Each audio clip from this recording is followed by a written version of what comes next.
ورحمة الله وبركاته. بسم الله الرحمن الرحيم. الحمد لله الذي رفع السماوات بغير عمد ترونها وألقى في الأرض رواسي أن تميد بكم وجعل فيها فجاجا سبلا لعلكم تهتدون.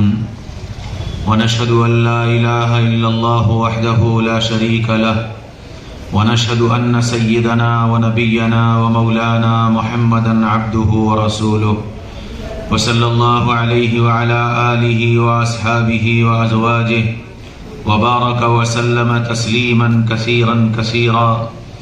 أما بعد فأعوذ بالله من الشيطان الرجيم. بسم الله الرحمن الرحيم.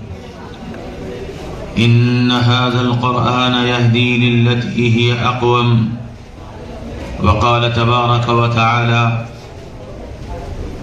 إن علينا جمعه وقرآنه فإذا قرأناه فاتبع قرآنه ثم إن علينا بيانه.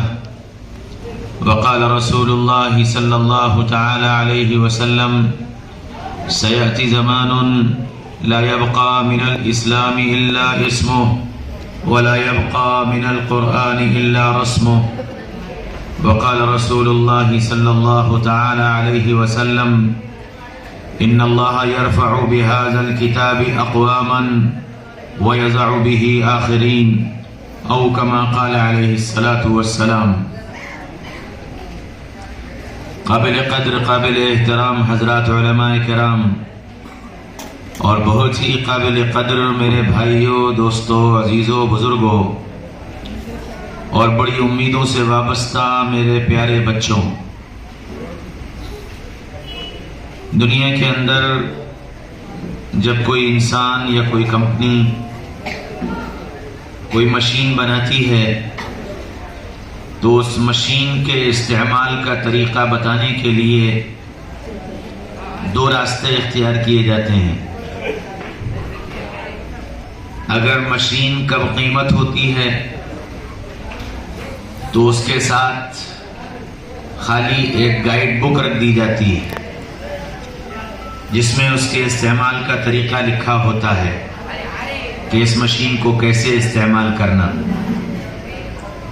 اور اگر مشین قیمتی ہوتی ہے تو گائیڈ بک کے ساتھ ساتھ کمپنی اپنا آدمی بھیجتی ہے جو اس مشین کو انسٹال کرتا ہے اور پھر اس کے استعمال کا طریقہ بتاتا ہے. کیا کرنا ہے یہ بھی بتاتا ہے اور کیا نہیں کرنا ہے یہ بھی بتاتا ہے. اگر اس مشین کو جس طرح کمپنی نے استعمال کرنے کا طریقہ بتایا اور جس طرح اس کے استعمال کا طریقہ کتاب میں لکھا تھا اس کے مطابق استعمال کیا تو وہ مشین لمبے ٹائم تک چلتی ہے اور اس سے نفع پہنچتا ہے. اور اگر اس مشین کا استعمال جیسے بنانے والے نے بتایا اور جیسے اس کے انسٹال کرنے والے نے سکھایا اس طریقے کے خلاف اس مشین کا استعمال کیا گیا تو اس مشین میں فالٹ ہوتا ہے.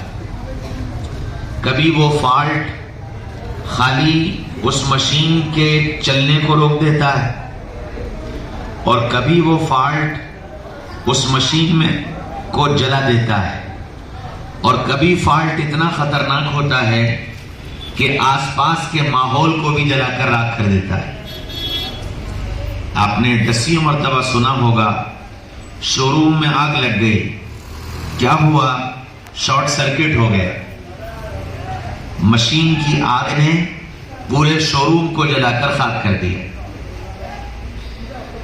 میرے بھائیوں، دوستوں، عزیزوں، بزرگوں، یہ جو 6 فٹ کی مشین ہے جس کو بنانے والے نے اپنے ہاتھ سے بنایا ہے اور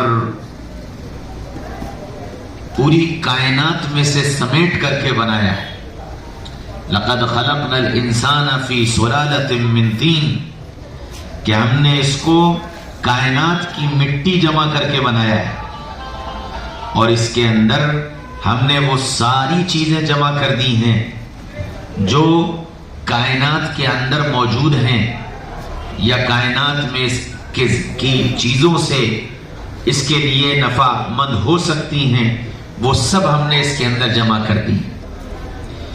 یہ مشین اتنی قیمتی ہے کہ بنانے والے نے یوں کہہ دیا کہ ہم نے اس انسان کو سب سے اعلیٰ اور سب سے برتر اور سب سے اچھا اور سب سے خوبصورت بنایا ہے۔ لقد خلقنا الانسان فی احسن تقویم، کائنات میں سب سے بہترین سانچہ اور سب سے بہترین کاریگری ہم نے اس انسانی مشین کے بنانے میں استعمال کی۔ تو جس اللہ نے اس مشین کو بنایا، اس مشین کا ایک پارٹ نہیں بنا سکتی۔ بنانے والے نے جو چیز جیسی بنا دی، اس جیسی ساری دنیا کی طاقت مل کر نہیں بنا سکتی۔ اچھا، اور عجیب بات یہ ہے کہ دنیا میں کوئی بھی کمپنی، بڑی سے بڑی کمپنی اور بڑے سے بڑے سائنسداں کسی مشین کو بناتے ہیں، اس کا ایک سانچہ ہوتا ہے، پھر وہ 1 بنے یا 1 لاکھ بنے، 1 بنے یا 1 کروڑ بنے، سب ایک جیسی ہوتی ہیں۔ لیکن کیا اس مشین کا بنانے والا ہے کہ اس نے جب سے بنایا آج تک جتنے بنائے، آئندہ جتنے بنائیں گے، سب کا سانچہ الگ، سب کا سانچہ الگ، سب کی آواز الگ، سب کی چال الگ، سب کے سوچنے کا انداز الگ، سب کے بال الگ، سب کی زبان کے بول الگ، سب کی سوچ اور فکر الگ، سب کی بھوک اور پیاس الگ۔ کیا زبردست بنانے والا ہے، اور کیسی زبردست مشین بنائی، اللہ اکبر۔ ایک ایک چیز پر اگر آپ غور کرو تو اس مالک نے کیا زبردست اپنی کاریگری اس مشین کے اندر دکھائی ہے۔ یہ 6 فٹ کی مشین ہے، لیکن اس 6 فٹ کی مشین کے اندر اس مشین کو چلانے کے لیے جو میکانزم قائم کیا، جو تاروں کا جال بچھایا ہے، جس کو ہم نسیں کہتے ہیں، مالک نے اتنی نسیں بنائی کہ اگر ان نسوں کو جوڑ کر ایک رسی بنایا جائے تو 72,000 میل لمبی رسی بن کر تیار ہوگی، اور ایسی رسی جو اس زمین پر 3 مرتبہ لپیٹی جا سکتی ہے۔ ایک انسان کے جسم میں اتنی نسیں جمع کر دی، اور پھر 72,000 میل لمبی نسوں کے اندر پاور سپلائی کے لیے ایک موٹر بنایا 150 گرام کا، اور ایسا موٹر جس کو نہ بجلی کی ضرورت، نہ پانی کی ضرورت، نہ ارتھ کی ضرورت، نہ کرنٹ کی ضرورت، اور وہ مشین ایک بار دبے تو 72,000 میل نسوں میں پاور پہنچا دے، اور ایک مرتبہ کھلے تو 72,000 نسوں سے پاور واپس کھینچے۔ کیا زبردست مشین بنائی۔ ایک ایک پارٹ پر غور کرو۔ ایک آنکھ دی، کیا زبردست نعمت دی کہ یہ آنکھ ایک وقت میں 1000 رنگ اس کے سامنے لا کر رکھ دو، ہر رنگ کو الگ پہچان لیتی۔ یہ کالا، یہ نیلا، یہ پیلا، یہ لال، یہ ہرا، یہ گلابی، یہ سفید، سارے رنگ الگ الگ۔ پھر اپنے اور پرائے کو پہچان لیتی ہے، پھر ہر رشتے کو پہچانتی ہے۔ یہ چاچا، یہ تایا، یہ ماموں، یہ خالو، یہ پھپھا، یہ دوست، یہ بڑا، یہ چھوٹا، یہ اجنبی، یہ باہر کا، یہ مقامی، یہ عورت، یہ مرد، یہ پردیسی، یہ دیسی، یہ غریب، یہ امیر، یہ پڑھا لکھا، یہ بے پڑھا، یہ چھوٹا، یہ بڑا۔ ایک وقت میں یہ آنکھ سب کو پہچان لیتی ہے۔ کیسی زبردست یہ آنکھ کی نعمت دی کہ اس آنکھ کے اندر کیمرے فٹ کیے. اور کیسے کیمرے؟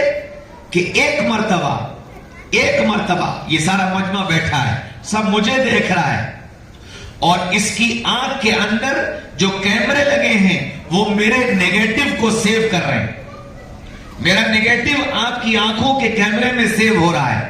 اب سال بھر بعد، 2 سال بعد، 3 سال بعد اگر میں یہاں آؤں یا آپ میرے علاقے میں آئیں، آنکھ مجھے دیکھے گی، میں آپ کو دیکھوں گا، اور آپ کی آنکھ آپ کے دماغ کو سگنل دے گی، کہیں دیکھا ہے، کہیں دیکھا ہے، کہیں دیکھا ہے. اور چند منٹوں کے اندر وہ سگنل اپنا کام کر کے بتا دے گا کہ منچریال کے مدرسے میں جلسے میں یہ مولانا آئے تھے، وہاں ہم نے ان کو دیکھا تھا.